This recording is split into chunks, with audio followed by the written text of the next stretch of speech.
can ask you a question. I just said you can ask me a question. You want to stand here and be disrespectful? Good morning, ma'am. Good morning. You are Britney Davis? Mm-hmm.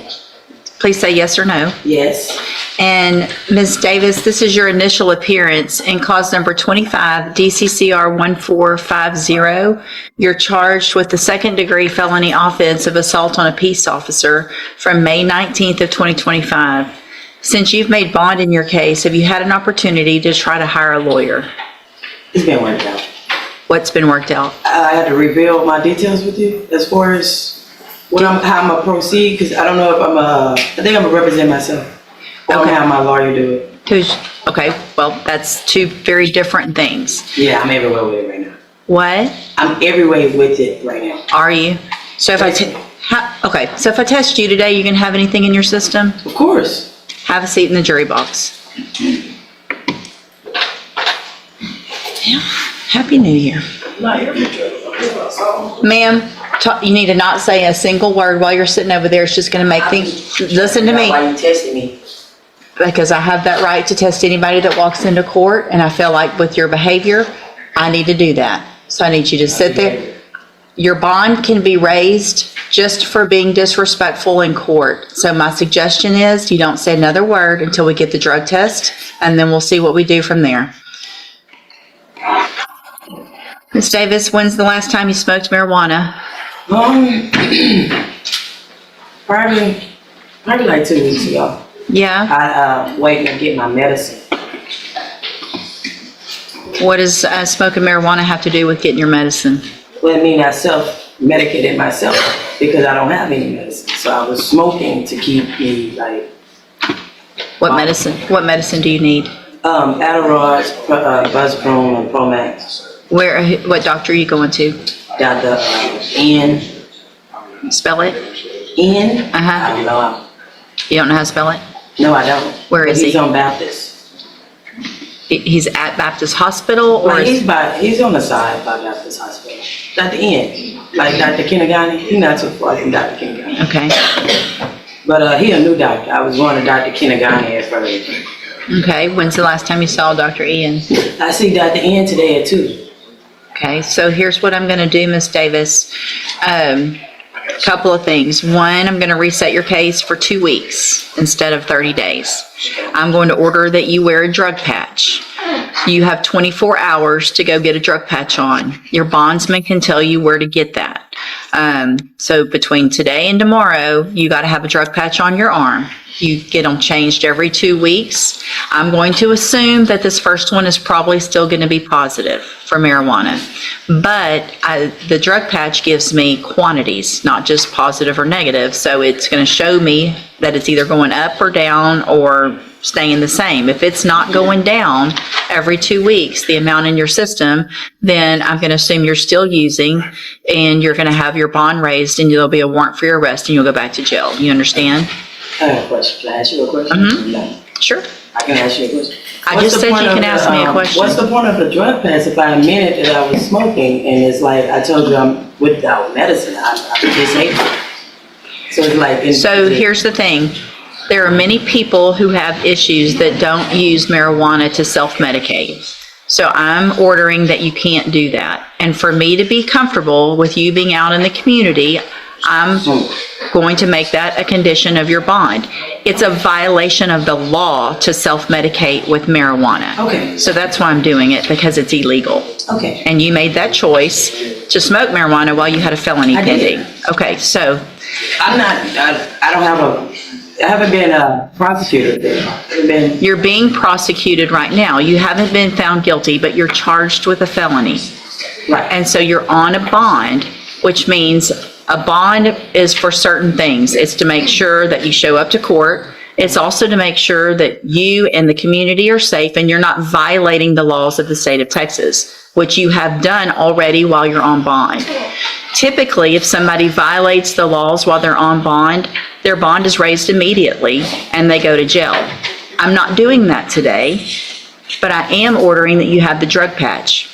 If I don't have proof that you have the drug patch, by tomorrow, there will be a warrant for your arrest. If I get a result from the drug patch, again, and it's higher or the same, there will be a warrant for your arrest. You cannot use any illegal substance. In addition to that, a condition of your bond is that you're not allowed to use any form, legal or not, of THC.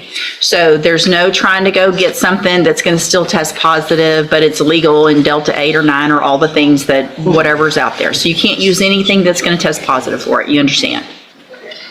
You understand what I'm saying? I need you to answer yes or no so it's on the record. Yes. Thank you. So in the meantime, also, you need to try to hire a lawyer. And so your reset between now and 2 weeks, it's not a very long one, but I want to make sure you start attempting to hire a lawyer. If you get someone hired before the next court date, bring the reset notice that you get today to that lawyer and they'll tell you what to do, okay? Yes. If you're unable to hire a lawyer before the next court date, then I'm ordering you to visit with at least 3 lawyers. They all charge different amounts. You have different payment plans. Bring me back the names of the lawyers you've talked to so I know you're trying, and then we'll discuss your options. Also, when you come back, please bring me proof of your visit with your doctor this afternoon, okay? So get something from your doctor from today's date when you come back so that I know that you're actually going, It okay? depends on how much they're gonna charge me for I don't have Medicaid, so. But you have an appointment? Yeah, I Okay. made the appointment, but I'm saying I don't have insurance, so Okay. I don't know what the charge is gonna be. Like, this is my first time going through it. Perfect. That's fine. I understand that. But just to get something that says you Okay. were there. Okay? So if it doesn't work out and you can't see them, there are some other places you can go if you need something to get the help you need. If you talk to your bondsman, if you want to talk after court, somebody can let you know some other resources. Okay? Okay. All right. Step in front of the clerk. She's going to give you your reset notice. It's actually going to Good be. morning, ma'am. Are you Britney Davis? Yes. And Miss Davis, did you get someone hired? No. It's kind of expensive, but Who'd really you- expensive. I'm not even working right now. But I went through Who'd you talk to? the legal aid. I put in an application for legal aid.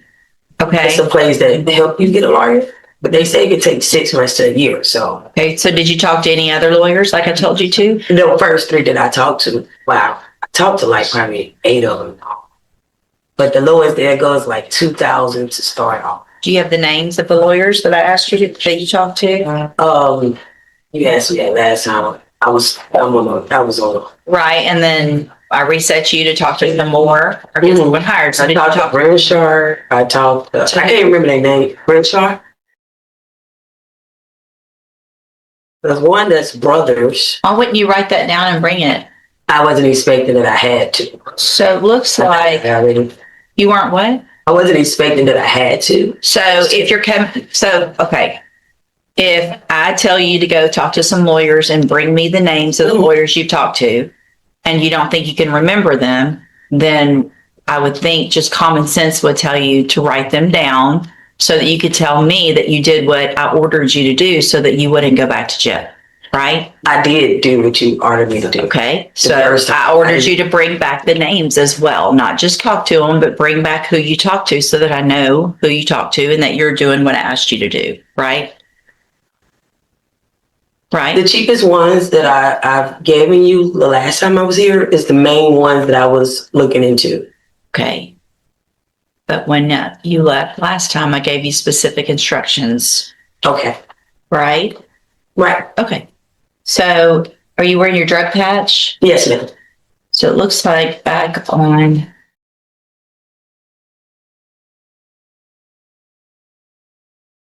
second.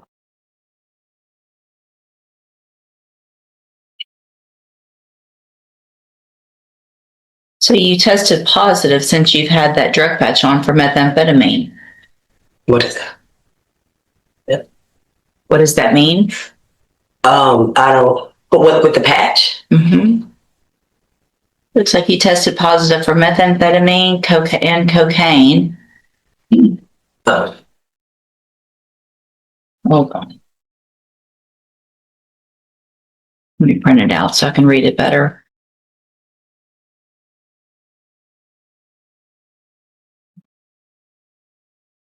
So last time you were in here, you had an issue because you had showed up with your drug patch in your hand, so they couldn't test it.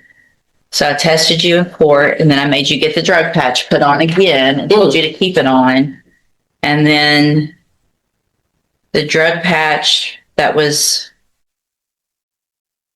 put on January 25th,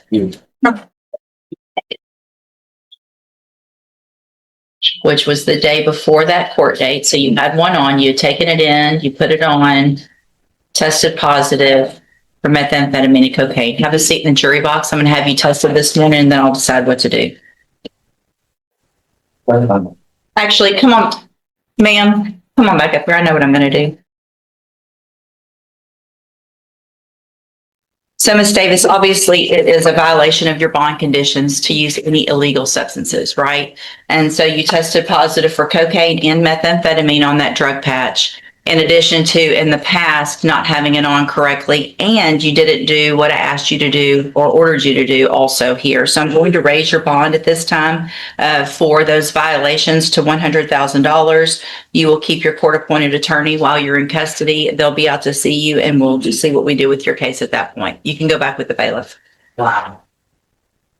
Ma'am, come on back again. Oh, you want an example out of it? Let's see.